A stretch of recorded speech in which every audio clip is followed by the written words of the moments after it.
light within our hearts, light within our thoughts, light within our words. May one and all and everything, blessed and loved, ever be. Welcome. I am Sister Who. With me today on the show, I have my friend Xenia Grant, and the perplexing topic that we came up with for today was autism in relation to death. Certainly in the little half-hour show we get to do, we scratch the surface, we come up with some ideas, we try to get people thinking, but ultimately there is no final word on any discussion. Anytime we hear something new or hear a different perspective, the discussion goes on and on and on. Hopefully, the next half hour will be at least things to scratch the surface and to get some initial ideas going. It seems to me that autistics have, especially high-functioning autistics, have a tendency to speak about things directly. Yes. To avoid duplicity and to engage in whatever the truth of life is, which is often a theme within various spiritual paths. Everything from the Orthodox Church to mysticism to any other path one would want to name. In observing the way, especially Western society, deals with death, though, it seems to me that the majority of the societal norms, the common strategies, the common methodologies that you see people doing are oriented around denial or pretending something isn't what it is, or some sort of duplicity. Or making it look pretty. Making it look pretty, and, well, I guess that raises the question of, is death pretty or is it ugly? And I don't know that it's really either one. It isn't, but many people fear death. They fear their own mortality, and they also fear facing the end, their end, someone else's end. Does it seem like the autistic mind would be more effective in dealing with death then? Because we don't do all that. That is a fascinating question that I've not really dwelt upon. I generally think about things. If it's not too close to home, it wasn't terribly long ago that your mother passed away. March 9th, 2013. Without prying into any personal details whatsoever, were there peculiarities that you encountered in dealing with other relatives during the funeral and such because of your perspective as an autistic person? It was interesting because when I flew into St. Louis on March 9th, I got into St. Louis at midnight on March 10th. And when I met my little brother at Lambert Airport in St. Louis, my first words out of my mouth was, "How's Mom?" And he said, "She's already dead." You knew that she was in serious condition Yes. when you got on the plane? Absolutely. Okay. And so we went to... He's not autistic? No, he's not. I'm the only person with autism in my family. Okay, but he understood that you were, and that's why he chose to use direct terminology rather than beating around the bush? It was midnight, too, so, it Possibly because he was tired. That's a possibility, and it's just easier to say. I asked, "How's Mom doing?" She's already died. We went to her condo. I saw her body, looked into her eyes. She was at peace. There's like 3 or 4 other family members her there. eyes were still open, or? No, they were closed. You looked at her face? I looked at her face. And she seemed peaceful? Very peaceful. Okay. It does seem, though, that a lot of people will use, any one of a number of terms. Passed away, crossed over. Reposed. In repose, or gone to wherever, gone to heaven, whatever. Anything so that they can just avoid saying that 4-letter word, dead. And the thing is... It didn't bother you, though? No, it didn't, because in our family tradition, we give our bodies to science. I won't.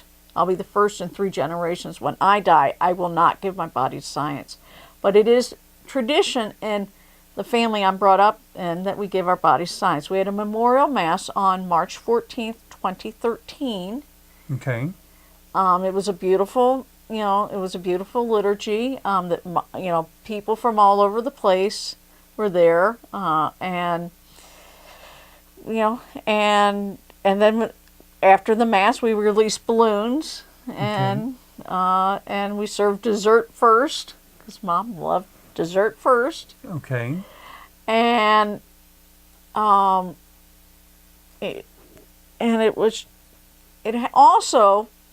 and I was focusing more on my mom and her death. It happened that the memorial mass was on my 48th birthday. Oh my. But that's the way things were, that happened that way, and you just move on, and and So did you find that your autistic perspective actually helped you to move through the process easier than some of the other people there? interesting question, because people handle things in their own way. I think my sister Cindy, who took care of Mom off and on the last couple of years, who took it much more personally than me, who lived 1,000 miles away. Okay. Were you not that close to your mother emotionally? Oh, we talked to each other every weekend and all that. It just, Mom and I but just... But it would clearly be different for someone who was there every day. That is correct. I guess we could branch off into all sorts of theological perspectives of death, but that really wasn't the focus that we chose for today. It was more how autism affects that life experience. Do you find that autistics don't avoid the question or the reality of death as much?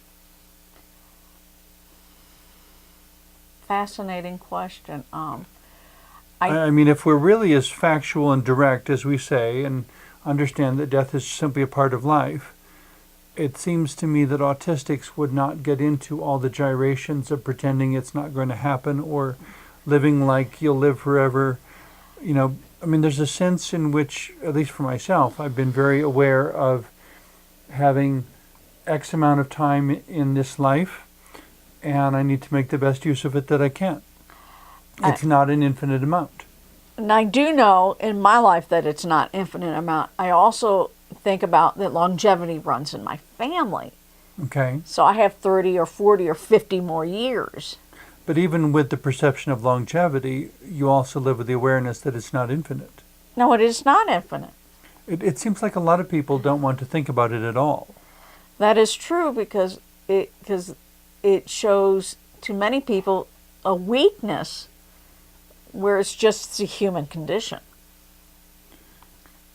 Which, in that sense, I can imagine some people would see death as the ultimate defeat, the ultimate failure, that you get to a point where you fail to be able to continue. Yet, death, from a certain point of view, can be a victory. That you lived a life, of no regrets. Is that even possible? Not necessarily, but I got the idea from a Star Trek Next Gen episode. Next Generation, yes. I aspire to live with as few regrets as possible, but it seems inevitable as life goes on and we look back and reinterpret things and so forth, that regrets inevitably come. But still, I guess, coming back to our topic though, autism sees the details. Yes. Autism will not ignore the details. Yeah. I mean, if you tell me not to look at the details, I can't. It's the main part of what I see. Absolutely. Death is a normal part of life. Yes. Just as much as birth is. Absolutely. They're the two bookends of a particular, specifically definable physical experience. Absolutely. And not only that, but I was just thinking that a lot of people, I was just thinking of something more recent. My cat Vivir died. Okay. And that was a very sad and, profound event that just happened less than 11 weeks ago. And thinking, and sometimes I go through the human thing of, should I have done more? Should I have known more about her pancreas? And yet I realized that cat lived 14 years, which is a long time for, It's a good long life for a cat. not only a good long life for a cat, but a good long life for a cat that wasn't the most healthy. Yeah. I had an old English sheepdog that recently died also, and I didn't realize just how much he defined the relationships of my household, and it's difficult coming to terms with that in terms of his absence, and yet he was 9 years old. I often say that one of the most difficult thing about pets is that it's reasonable to expect to outlive them. That cats and dogs simply don't live as long as people in general, without some other sort of circumstances. This is not so much related to autism, I suppose, but there was a learning disabled adult I knew a number of years ago that I was told the reason he was never encouraged to develop his own independence and skills was because some presumably well-intentioned school teacher 35 years ago, when he was just a child, informed his mother that because he was a person with disabilities, he shouldn't be expected to live that long. And so now here we are 30 or 40 years later. He's still here, but he has never been educated in independence or living on his own or anything. So it's the expectation of death, the unrealistic expectation of death, really became a sabotaging influence in his life because it told his mother not to try. Mm-hmm. I guess as an autistic person, seeing the details of death is recognizing that death itself, that word, is a generality. Mm-hmm. It's a general combination of a myriad of details. Mm-hmm. Mm-hmm. As an autistic person, I can begin to enumerate those details, and I can understand how, if you fixate on this bunch of details or that bunch of details, you may have a positive or negative perception of this whole collective event.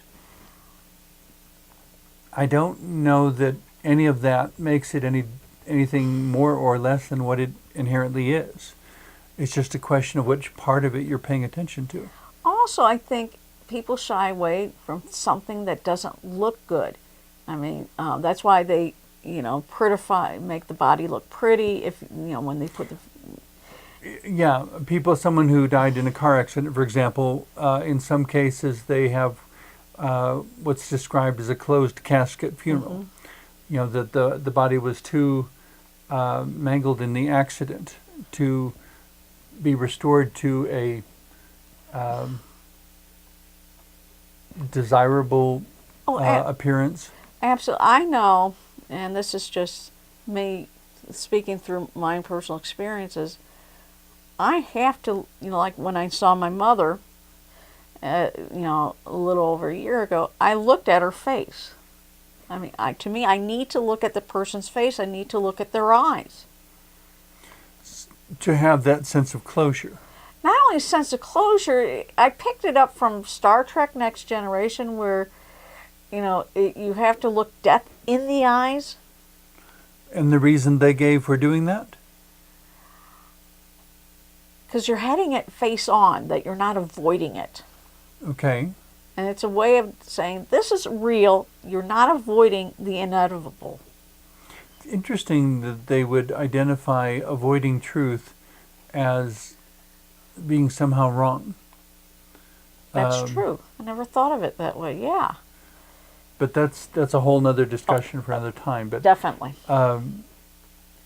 I suppose to me, it's being aware of all the details around death, being aware of each different sort of person's reactions. Yeah.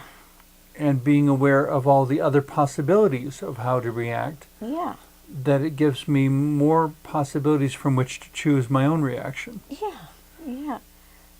But it never occurred to me to look the other way or run away from it or hide from it or... Dr. Kubler-Ross, yes. many years ago, created this landmark pivotal foundational sort of study about death and dying, where she identified 5 different qualities that accompany the process. Yeah.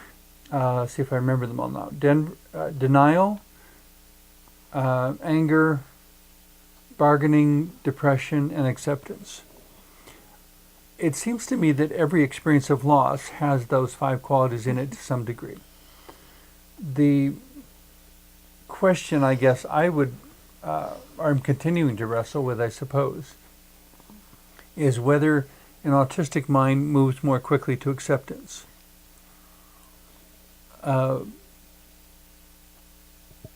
It seems the most common response is to first go to denial. No, it couldn't possibly be happen. No, that'll never happen. Then it becomes a sort of anger or resentment at I didn't even get to say goodbye, or why did it have to happen now? Well, I'm fortunate, I'm going to talk about my mother, that I did say the final goodbye. Mm-hmm. My last words were, vaya con Dios. Go with God. I was, on the phone with her, Mm-hmm. me in Denver, she in St. Louis, and I did say, and I do remember my last words were, vaya con Dios. And she understood Spanish, of course. I Or at least that expression. She understood where it was coming from. Okay. I think that's a common enough expression that most people, even people who don't know Spanish, would probably still recognize it. That it means go with God. But I guess for me, autism in relationship to death would actually be a kind of empowerment. I do know, and I'm, talking about this year, in the year 2014, when Vivir was in the process of dying, Mm-hmm. that Vivir died at the vets. I found out because the phone rang at about 12 that night, but I didn't want to answer the phone or anything because I just didn't want to deal with whomever. Yeah. Because I thought another problem with whomever. Mm-hmm. And so I found out the next morning at around 6:30. Mm-hmm. And I just burst into tears. And I cried all day, basically, off and on. And the sense of loss is real. The need for mourning is real. I guess to me that's part of the details, to recognize that death is a generality and to deal with each of the relevant details. And that's why certain cultures, and I'm going to talk about the religious tradition I'm a part of, has certain rituals because they're acknowledging the stages. They're acknowledging that you have to go through mourning. They're acknowledging that things are going to change and that you have to learn how to adjust and all that. It's an acknowledgement. Which the spiritual path to which you're referring is the Orthodox Church. Yes, that is. Which has a number of significant differences from Protestant Christianity as well as from Roman Catholicism. That is correct. Things that you've told me in other conversations, I get the impression that there is a real priority put upon depth of understanding. Yes. In the way the rituals are designed, the way they correlate to rites of passage throughout life, and so forth. And around death and dying. Mm-hmm. I mean, in an Orthodox funeral, and I've been to a couple, you say the Psalms, and it's an open casket. You say the Psalms for 24 hours straight in front of the casket. You read the Psalter. Okay. You look at the person who died. I remember when Father Joseph, the priest at my church, died in the year 2009. I remember looking at his face in the casket. And I remember going to a funeral at a funeral home once in which they enacted a particular ritual that all of the family of the deceased was to sit over here and the other people could sit over there. And at the point at which they were going to close the casket, they came along and they extended a folding screen so that none of the relatives or immediate family had to see the casket being closed. And I thought that was a little bit odd in a way because on one hand, there's a certain finality to it, and we want to spare them any further emotional pain, I understand. I still think it would be more empowering to watch the casket being closed and to understand this is a moment of closure. Closure is real. we're not going to go on pretending. I mean, sometimes it's about forcing yourself to go through the steps. Oh, absolutely, absolutely. Which is why I do remember I was thinking about another event that happened in 1997 when a good friend of mine, Ozzie Gurley, died, and I remember I went to the funeral home in St. Louis. Of course, I looked at her face and her eyes, realizing the finality of that event. It's things that remind us that our march through time is very linear and very sequential, and that there's the beginning and an end, and we get just so many days and months and years to make the best of whatever resources we can accumulate, or that we're given, or whatever opportunities we have. Oh, absolutely, absolutely. I mean, it reminds us to live, to the fullest, and to do the best that you can in the time that you have, because it is not infinite. Shifting focus a bit here. Yeah. If a family has a member who is autistic, and a loved one passes away, grandmother, grandfather, aunt, uncle, cousin, whatever, I'm sure that there will be a lot of people who don't know, this person has difficulty communicating. How are we going to communicate this? And I imagine there'd be some people who might want them to even know, unless it was some real direct sort of thing. And well, where's Grandpa gone? Well, Grandpa's gone to heaven. Well, can we go visit him? Well, not just yet. But not really allowing that person to experience the closure of the funeral and everything. Absolutely. And I've read, I've not personally experienced it, but I've read of stuff like that. Mm-hmm. And it can be discombobulating for the person with autism, because other family members don't want that autistic family member to experience the finality of death. And that may, and in a way, it's a disservice. Yeah. Well, I would say that it doesn't nurture the growth and understanding of the autistic person. Absolutely. That as much as anyone, in spite of whatever limitations you think they have of understanding or whatever, they need to experience closure with this person as well. Absolutely. I understand in some subcultures there is actually a tradition of kissing the cheek of the deceased, basically kissing them goodbye. And I think in some Orthodox cultures that's happened, because I think if I can remember correctly, I may have done that with Father Joseph. Okay. In the year 2009. Well, the reason it comes to mind is I recall one person's recollection of such a funeral where they were basically, as a young child, this man, was only 4 or 5 at the time, and was basically somebody lifted him up and forced him to kiss Grandma's cheek before they buried her. Yeah. And because there wasn't an understanding around it about dealing with the deceased, he experienced it as a very traumatic event. Absolutely, absolutely. And that's too bad, because, as you said, some subcultures do that. I do remember in the year 2009 kissing the cheek of Father Joseph, but I was an adult in my 40s and understood exactly what I was doing. Well, and the significance of it, and the significance of the event. And yes. It seems to me what this kind of comes down to is recognizing, as with everything else, autism is a spectrum. And humanity, in fact, is a spectrum. All of humanity is a spectrum. Everyone's going to have their own individual response to an event. I believe there needs to be something that communicates closure, but each person ideally should be free to decide how they're going to experience that closure. Absolutely, absolutely. And not be excluded from the awareness of it. And not only that, and I was thinking of things that I've read, that a lot of people on the spectrum, how, people, non-autistic people think that they aren't responding appropriately emotionally, whatever that means, crying or being sad or whatever, and maybe that person with autism. To me, there's no right or wrong to it. And exactly, and that's the point I was trying to get at, is what you said. With the exception that I think it's wrong to deny it. Understood. And these are people who are not denying the death; they just are responding in their unique ways.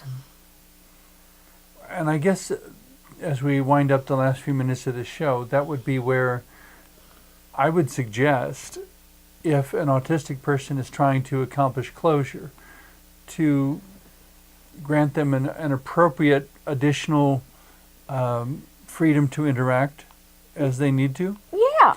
Whether it's, touching the hand of the deceased, or giving them a kiss on the cheek, or simply bowing respectfully from 3 feet away. Whatever communicates their acknowledgement of the blessedness of this person's life and the finality of their passing. Absolutely, absolutely. And not worry about what's proper and what's not proper, but worry about how is that person adjusting to the situation. Mm-hmm. Any final thoughts you have that we haven't? We've kind of ranged all over the place on a complex subject here. In the meantime, I think it's about discovering all the options you can, mm-hmm. and making grateful use of every moment you're given. Absolutely, absolutely. Thank you very much for everything you've shared today. You're welcome. Thank you. The bottom line to me, I guess, is that however much life you're given, live every moment as completely and as beautifully as you can. Absolutely. Anyway, thank you for everything you've shared. Thank you. Thank you. Thank you for watching.